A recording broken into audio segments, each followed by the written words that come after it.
what we need to do as far as moving the escrow along in a timely manner to help you guys meet your contingency periods. HOA, okay. Okay, so HOA is super important. Some HOAs, there's just one, sometimes there's two. So when you're meeting with your client, always ask, even if you don't think there's an HOA, is there an HOA and do you have one or multiple HOAs? Because sometimes we get to the close of escrow and we find out that there's an HOA and a master HOA. So we've not given docs out to anybody, we don't have their demand to close, it's a mess. So always just ask, do you have solar, whether you know they're solar or not? Do you have HOA?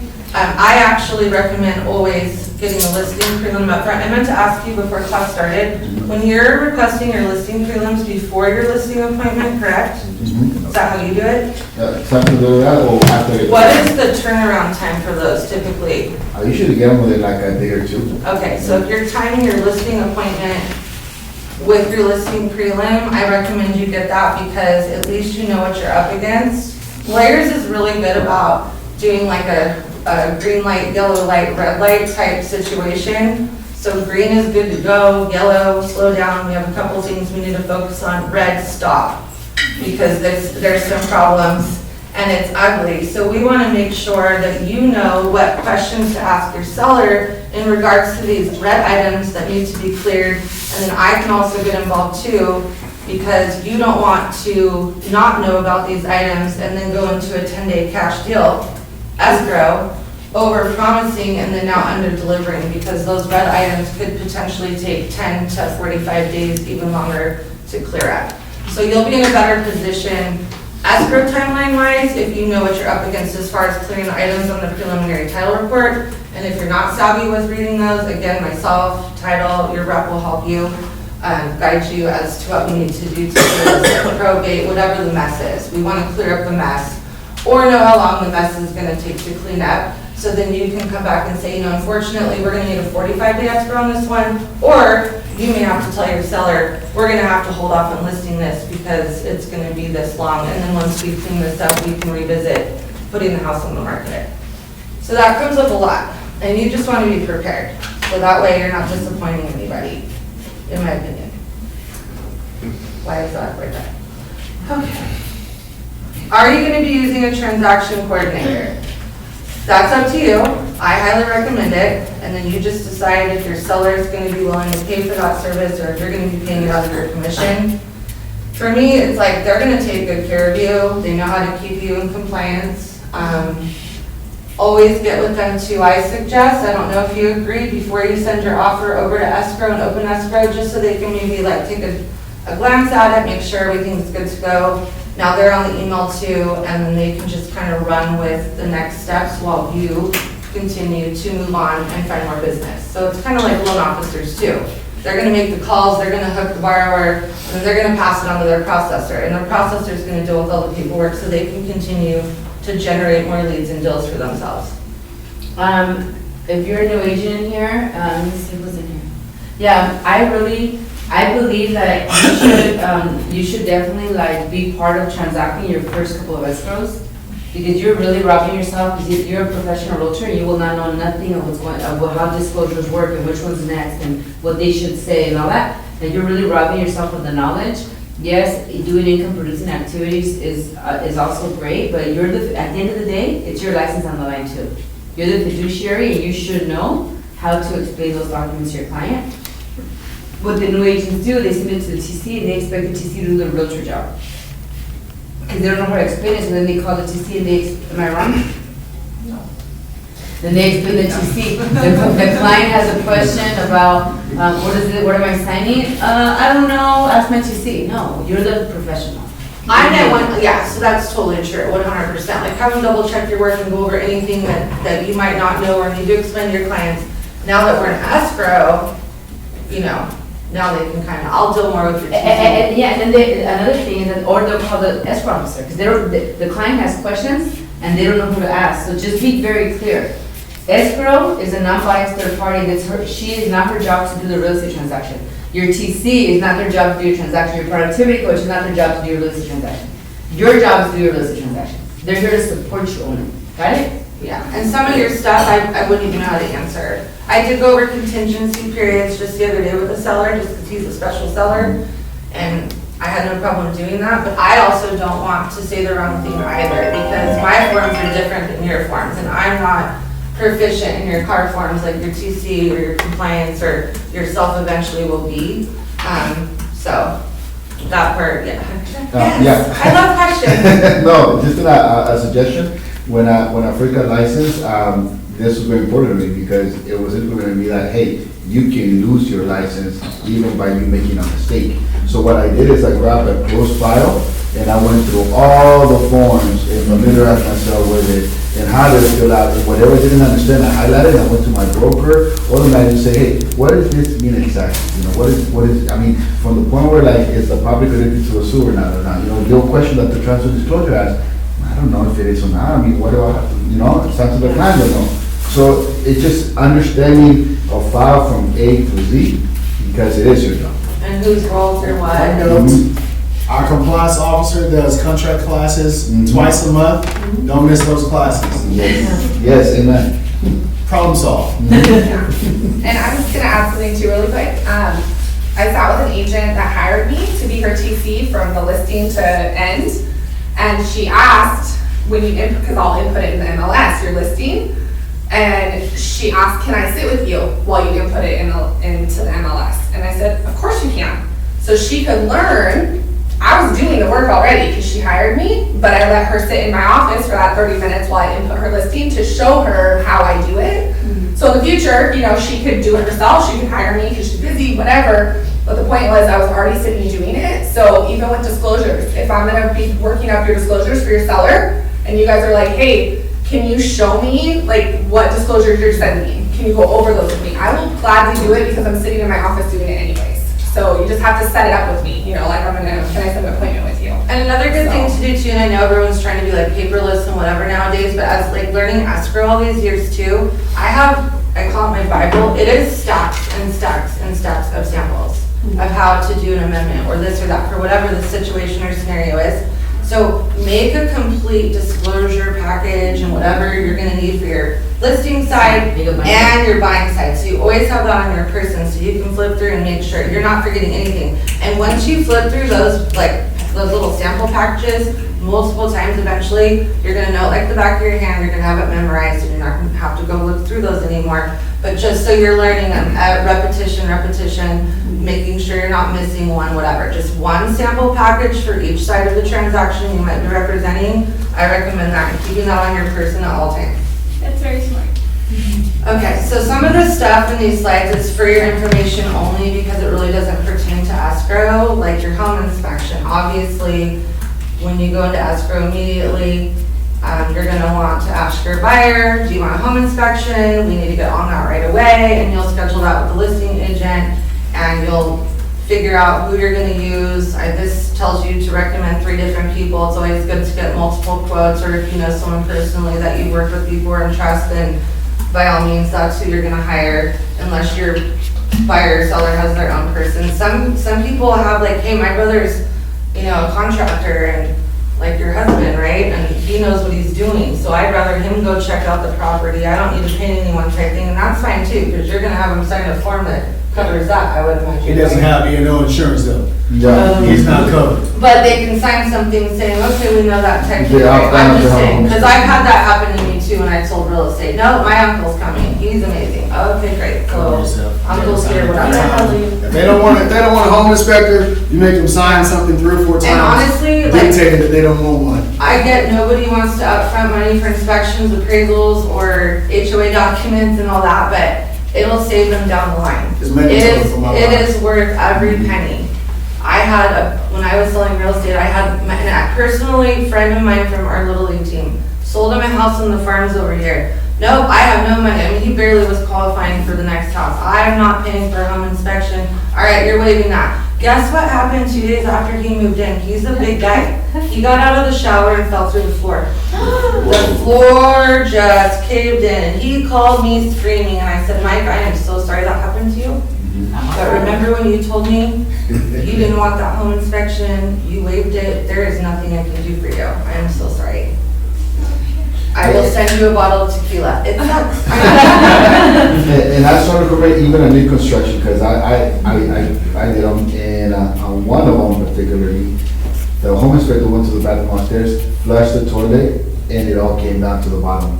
Not only that, but it just kept on pouring. And then the builder was, well, why did you do it? He goes, just flush the toilet. Yeah. That's all. You never know what Yeah, kind of hidden so- problem's gonna be in a home, and Yeah, and you don't want to get those calls. that $450 or whatever it is could save them 30 grand down the line, you know, so once, if they're the homeowner and it's not their problem. So this is just basically reminding you guys to get your inspections done and scheduled right away, so we can continue on. This is more so like your buyer has the 17 days to remove the inspection contingency. Always go back to your TC or yourself if you're, you know, not, if you're TCing your own file, and make sure you're in line with all these contingency periods, because you have so many days, and so does the buyer. So if everyone kind of covers each other with that. I try to watch it too, to be honest with you. Like if I know an escrow's been going 2-3 weeks, and I've barely heard from the lender, I'll email them, hey, how's the buyer's loan going? Has the appraisal been done? Because I don't always get told that information. Yeah.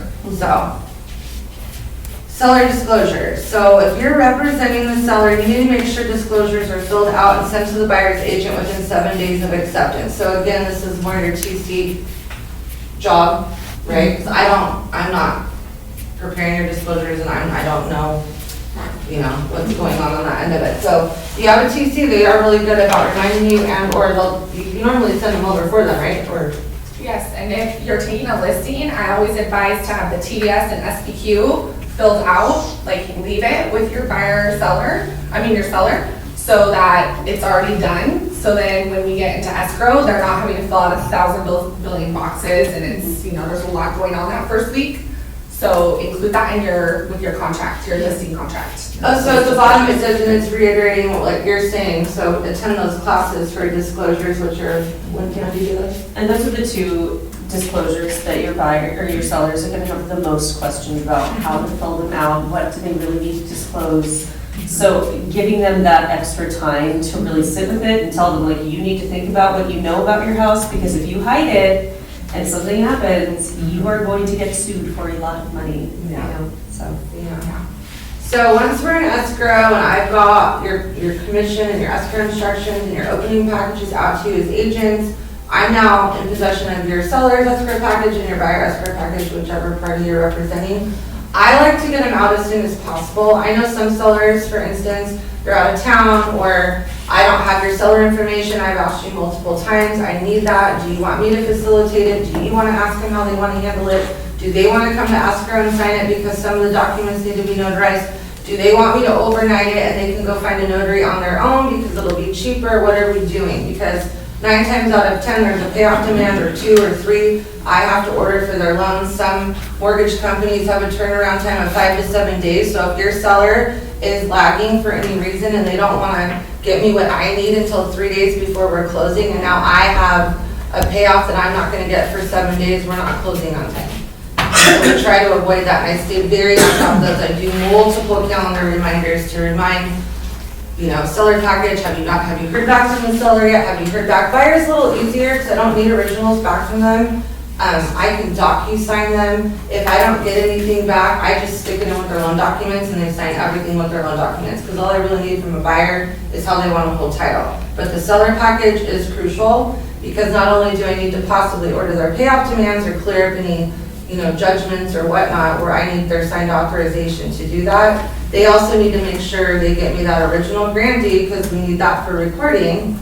And I have to send their statement of information to title. So when title dates down that statement of information, if any liens have popped up since the original prelim was generated, now we have an issue. We have either a judgment that popped up for your seller, God forbid, or a child support lien that didn't turn up when the prelim was generated originally, or they just got solar 2 months ago and there was no solar on our prelim, so I'm not concerned. You need to make sure you transfer the solar to the buyer on your own, but now it's my problem because that solar company has now finally recorded their UCC, and title's gonna wanna release original and a UCC termination to clear that item. So now again, we're not closing on time because something popped up at the last minute on the seller. So it's just always important to get those seller packages in so I can check them in, and do what I need to do with their paperwork to make sure that we do close on time on the seller side.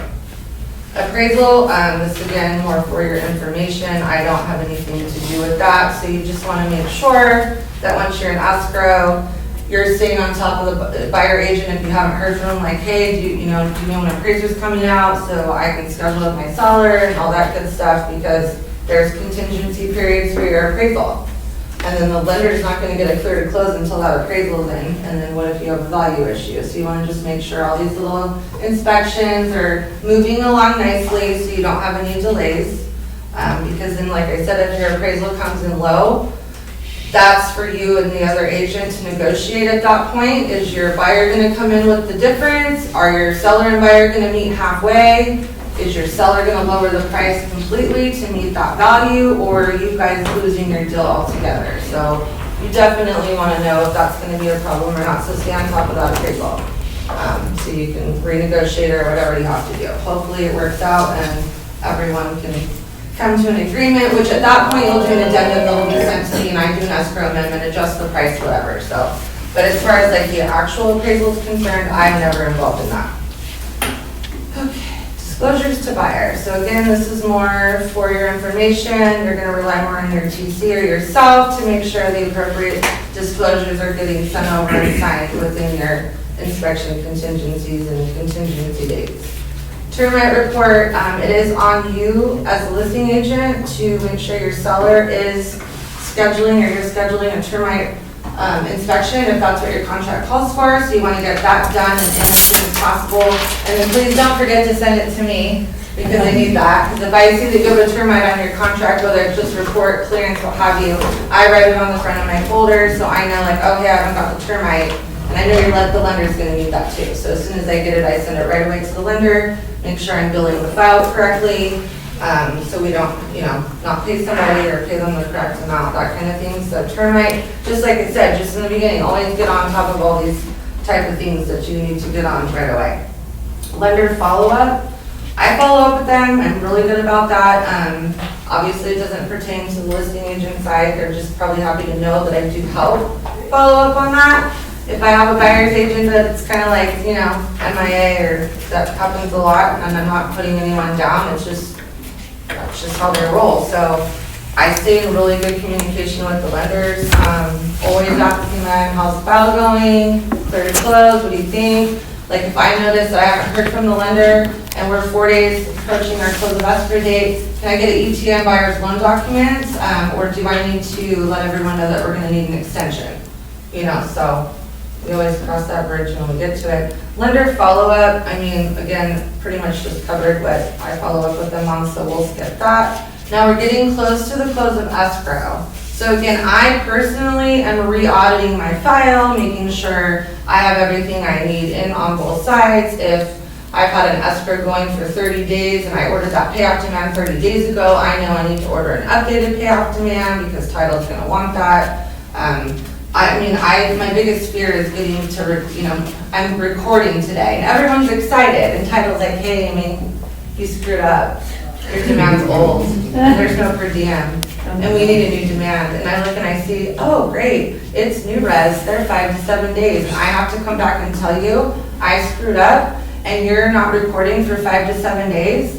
Like, it's a lot of responsibility. So I just make sure I stay on top of all that kind of stuff for you guys, because, when you hear at the beginning of an escrow, I hope we all have a successful escrow. Well, absolutely, I hope we do too. And then my favorite part at the end, when I'm getting recording confirmation and great news, and that agent, either side comes back and says, thank you everyone for such a smooth transaction.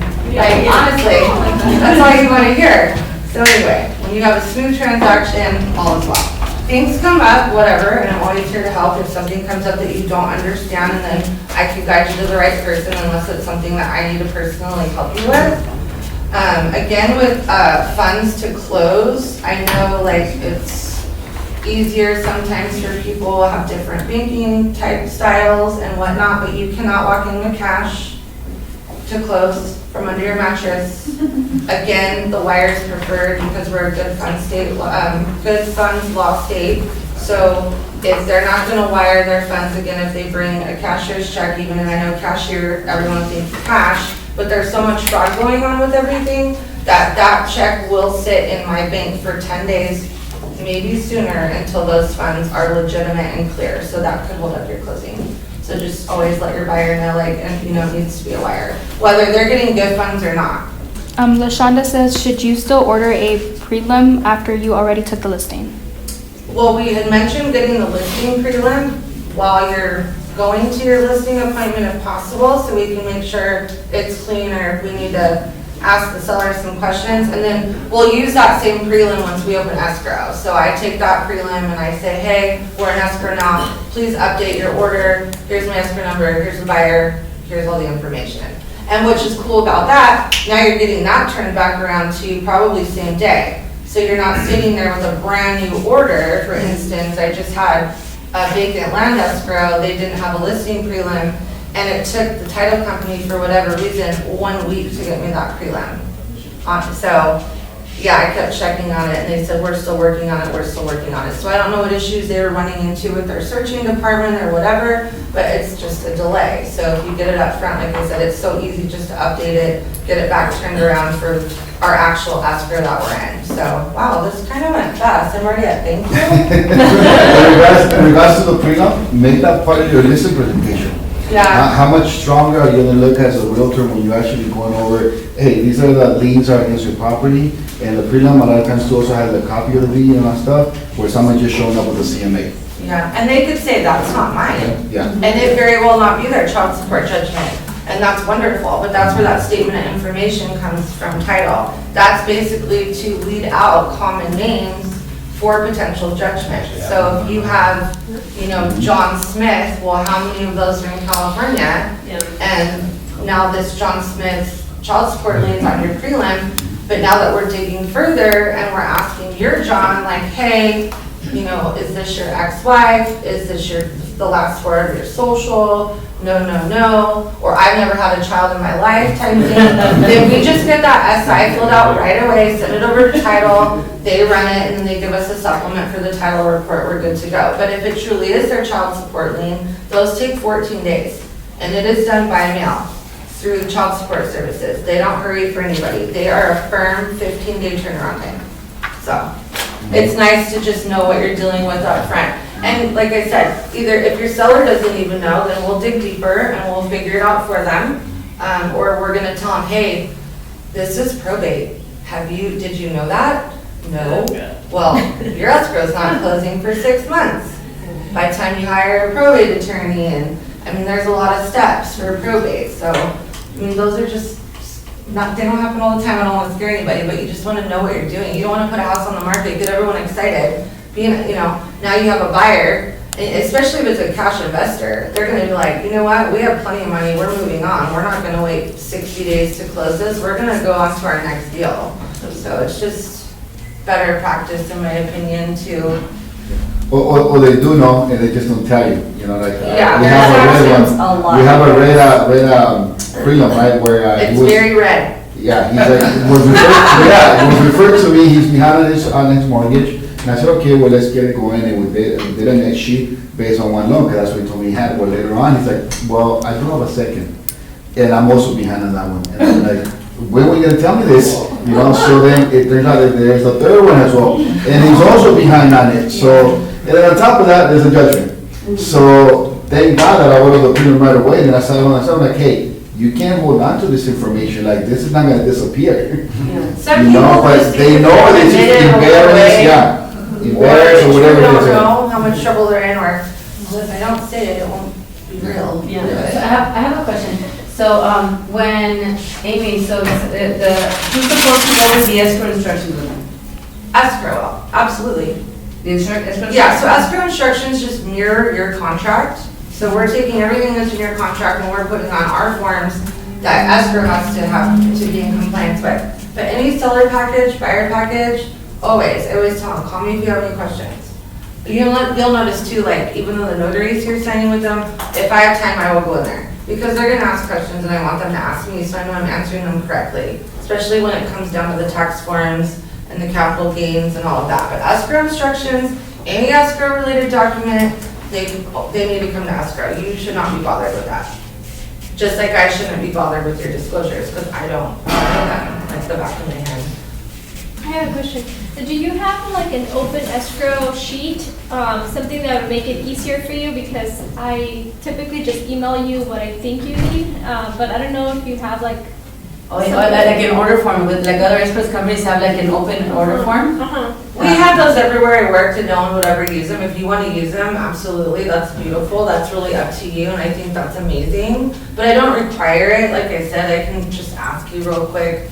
Yeah, but I think having a form would streamline the process, especially for the new agents. Yeah, I mean, we could Like definitely do that. You could do that, yes, and just create a form, Yeah, for sure. Because new agents have no idea what you're gonna think you need. I'm just not that person that's like, oh, nope, I'm not opening your escrow because you don't have my fancy form complete. So until you have that form complete, we're on hold. I would never do that to you. But yeah, I mean, it'd be nice, just so we're not missing anything. Like with HOA, I need that information as soon as possible, and always let your seller know, you know, unfortunately, this is gonna be an upfront fee, and you weren't aware of that when you were the buyer, because the seller paid for it, but, I mean, those are gonna run $350 on up to $1,200 sometimes. Yes, so you guys, new agents, did you know that when the property has an HOA and you go into escrow, that they need to come up with cash up front to open an HOA? Yeah. Do you guys know that, new agents? So They did not know. The sellers? Yeah, they did. Yeah, yourself. Did you know that? The buyers. No. So 9 times out of 10 with the HOA, so they have their HOA, I call them. Hi, this is Lago Escrow, I need to order HOA documents. They then tell me how to go get those from their management company, whether it's HomeWise Docs or First Residential or whoever the company may be. Then I immediately go in and order everything. And then I have to click like a third party will be paying, because I'm not paying for it. And then I'll send that link to your seller. I'll always add you, please see pay now button below, or however it's working out to get the HOA documents paid for. And we have to do those in a timely manner, because again, those are within your contingency periods that you need to be able to get these HOA docs over to the buyer, their agent. I send the HOA demands to the lender, and then if the lender is gonna require something else that's within that package, I send that to them too.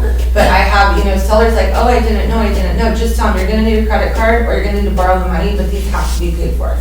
Yeah, that happened to be on a senior listing. They're on fixed income, so they didn't have the money to pay it, and I was like, oh, crap. Yeah, No. so, and I feel for them, and I totally get it. You know, nobody wants to fork out money up front. Speak to the multiple HOAs. Burn it dry. Can I add something to that? When you're opening escrow too, just make sure you guys are cautious of who is on those emails and what information you're putting on those emails. So like when you open escrow, you only want it to be the agents, not your buyers, sellers, and then passing along, like Amy will ask, like Amy's really good about, she'll send a separate email. Hey, what's your buyer's email or seller's email? If you don't want to be sharing that with the other side.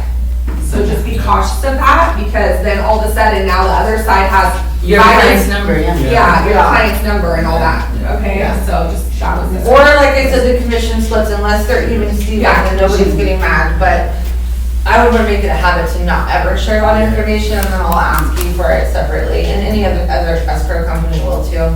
Could you kind of advise from your side what you think agents' best practices are talking to their clients about wire fraud? Well, I There's an mean, addendum that they signed that they have to explain it, so. Yeah, but I mean, like, so it's fresh in my mind, because there's another brokerage I know, the agent was fairly new. They weren't super clear with their, I forget which side they had, but with their client, and this client got an email pop up that looked legit, and they hopped on the phone and they wired you $30,000. always need to call the office to speak to somebody to reconfirm them, and everyone, all our buyers are really good about doing that too. Yeah. I just scared them. I said, if you don't call, you're gonna send the money to Dubai. And then Is that how they're so rich in Dubai?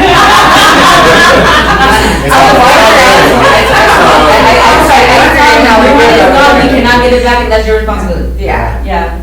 Yeah, you guys. Scare the heck out of them. Oh, also too, while I have you, if you are going to be listing vacant land, please make sure you've either met your seller personally know are related to your seller, or you have properly ID'd them. Because our escrow will not move forward until we have legitimate IDs of your seller, because there's so much fraud right now. Because no one goes out to the property, it's usually a cash buyer, there's no appraisal, there's no in and out of this home, because there's no home. So you're like, oh, hey Joe, cool, yeah, you saw my listing online, cool, yeah, oh, you have a cash offer, great, send it over, let's do this. Well, guess what? Joe's lives in England, and he sent you Canadian driver's licenses, and it's all BS, and it's all fraud. And now you've just sold your seller's land to, Or someone has sold the seller's land and didn't own the property. Yeah. Right. that's what I meant, yeah, let me back up. So your seller's not really your seller. Yeah. Sorry, yes, correct. Sorry, I was having flashbacks from Yeah. that one time. Transaction after. Yeah, so just fully ID, anytime there's cash, vacant land, all that kind of stuff too. You should be doing it in all your consultations, looking for IDs. Yeah, probably no matter what, but specifically with vacant land. Yeah, most definitely. But yeah, so again, escrow's just neutral, so if you're mad at the selling agent, I feel for you, but I can't get mad at them. I can't back you up, I can't meet them at the park, none of that, I just have to go, I'm so sorry to hear that, so I hope you guys work it out and let me know if there's anything I can do. In the meantime, like, Paramedics on standby. I feel you. So, yeah, we're just here to make sure that all, because we take instruction from the lender, from your contracts, from you personally as agents, from, title, like, I have to clear the prelim, title's gonna tell me what I need to do to clear that, to be in a position to be okay to record. We have to follow the lender's instructions, it's just, we're taking in all instructions from all entities and making sure it's all copacetic and closing, so title is passed on clean, is really the gist of it. Can you touch on, like a closing cost credit and how that works with escrow? Closing cost credit. Yeah, Like so if like I'm what- getting the credit? No, so like if we agree, like on a request for repair, then like what happens and what has to be sent to escrow? Okay, so if you have a repair list and your seller's gonna say, okay, I'm gonna do this, or I don't wanna do any of this, I'm just gonna give the buyer $5,000 or whatever it is, don't send me your RR, send me an amendment, just saying that the seller's crediting for additional closing costs. Because we don't wanna make the lender aware of any new issue or repair that they're not privy to already from the appraisal. Yeah, because that's just gonna open up a can of worms. So yes, it's annoying that you're gonna have to do 2 forms, but I want the amendment, because I'm just gonna do it very clean. Oh, seller's being so generous and just giving a little bit more money to help out. So that's super important, because that could kill a deal. A repair request, if that is accidentally sent over to the buyer's lender, can kill your deal. Should we put in lieu of repairs or just Nope. seller credit? Just seller credit. Okay. And the reason that's important from the lending, my 10 years of lending, the reason that's important is because of a lender, if you understand how the lending works, most lenders do not keep that, they're not lending their own money. Does that make sense? They're the lenders, Wells Fargo, whoever's doing the loan, they sell it to a secondary market, to a different bank too. If you guys own a house, you guys know that they switch your mortgage lender, servicer. So the reason that's important is that if a file says request for repairs, the lender, it's a responsibility to them, they're gonna make you make those repairs. So if you're a new agent and you erroneously show them that there was a $1,000 credit for repairs, the lender is gonna say, what repairs are they? They wanna make sure it's not something urgent and they're gonna make you fix it. Does that make sense? Yes. So the easiest way to make it go through easily is to tell the seller, hey, we're gonna give you a credit toward closing costs. Another thing that happened to me when I was a new agent that you have to understand is, and I know for a fact that some of you do not know because you've asked me this in this room, is that when a client gets a closing cost credit, like let's just say you gave them a closing cost credit of $10,000, the buyer thinks, oh, where's my check for $10,000? Yes. Do you understand that? So that is not how it works. A closing cost credit means if you were gonna come in with $20,000, according to your lender, you got a credit for $10,000, that you tell the client, you're not getting any money. So instead of coming in with 20, you're only coming in with 10. Yeah. Got it? So you have your own 10 to do whatever you want with it, your house. Got it? You have to be clear on that. Yeah, because now they're out there furniture How many of you did not know that? You didn't know that that's how credit works? No. Charlotte, that's how credit works, you know? Yeah? No, yeah. It does not, you, myself, they don't get cash, got it? Yeah? All right, good. That one comes up with the new agents, Yeah, yeah? something. With you, who's your escrow questions go through to? Yeah, who do your escrow questions should go to? Escrow. How about, who do your contract questions should go through? Okay. Your coach? Yes? Yes? Yes, they should. Escrow, Amy, contract. Yes, Yeah. but only you have to understand the transaction coordinator's role, Jacqueline's role, is only to facilitate the paperwork. It's not to talk to your clients, not to explain and it's not to train you either, or coach you. You have a coach for that. Does that make sense? So your questions go to your coach, and in your TC questions, what is it? What is the difference between a TC question and a coaching question, Jacqueline? TC question would be more like, when are disclosures going out? What is, maybe a question on one of the disclosures? Like, I can help with that. But, like, more for like requests for repairs, those should be discussed with your coach. Like, If you have questions like that, those should be discussed with your coach, right? and I can draft it and help you guys, but Gabe should be helping me with that too, just so you guys are all on the same page and learning that way. But I can draft the document for you. Yeah. And I need to know what we're asking for. And then same with like appraisal issues, as far as value goes, the negotiating process for that should go to Gabe, and then she'll draw up the disclosure amendment or whatever they're sending me, that I can, my amendment based off the new purchase price or however that situation's being handled. But if you call me and you're like, hey, and I'm like, oh, no, that you gotta call Jacqueline, I don't mind redirecting you, but I'm gonna tell you to call Jacqueline, because I have no clue, or whatever. So, Yes. Can you talk about and break down the part about the 3% with the closing, not the closing costs?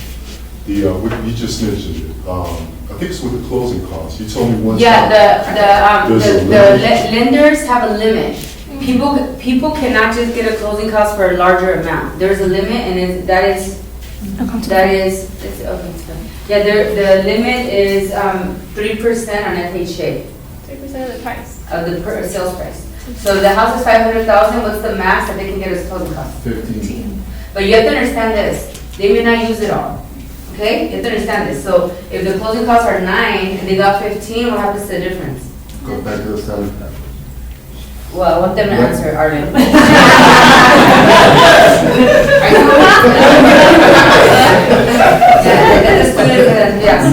So that's important for you to understand.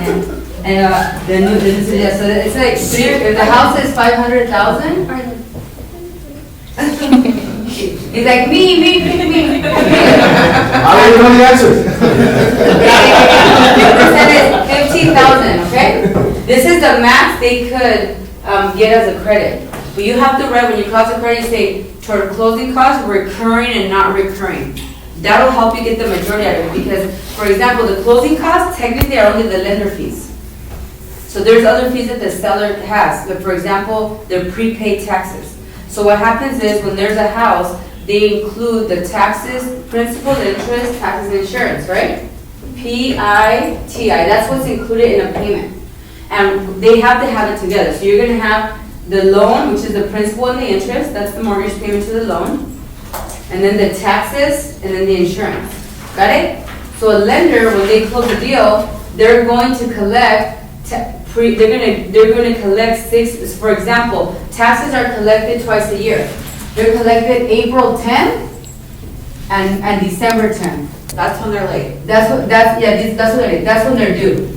They're due after, the day after that, they're late. April 10th and December 10th is when they're due. So if you sell a house in March, the bank is going to collect the taxes to pay for April. Does that make sense? And if you sell a house in June, they're going to connect enough to have enough funds in the escrow account to pay for December. So those are prorated. They're going to collect them up front to make sure that you don't get another bill later. Does that make sense? So that's important for you to understand that prorated. So when they get closing costs, you want to write closing cost credit, what is it? Recurring and Recurring and not recurring. Yeah. RPA, you check the box, when you put it in there, it already has it in there for. Yeah. recurring. Now they're gonna It's be in able to RPAs. Oh, that's true, the RBA now has has it in there, it never did, but I like to still make it clear just because, not on the RPA, but on the counters. Does that make, like, for example, if you ask for it up front, that's fine, but most of the time where it comes up is during the negotiation for the repairs. So that's where you're gonna put it on your request for repairs. You're gonna write, seller to credit, you're not gonna say, roof is leaking, give me money for closing costs. You know, you're gonna say recurring and non-recurring closing costs, Yeah. right? And then and it's up to 15,000. That way they'll get the max. If less is used, if they only use, let's just say that the fees for this house, the house is 500,000, but you have a lender, you have a VA loan, for example. I don't know if you guys know, but on a VA loan, they have non-allowable VA fees. So in essence, there's about, I would say, $3,500. That a VA is not allowed, they're a veteran, that they are not allowed to pay as a veteran, they're not, right?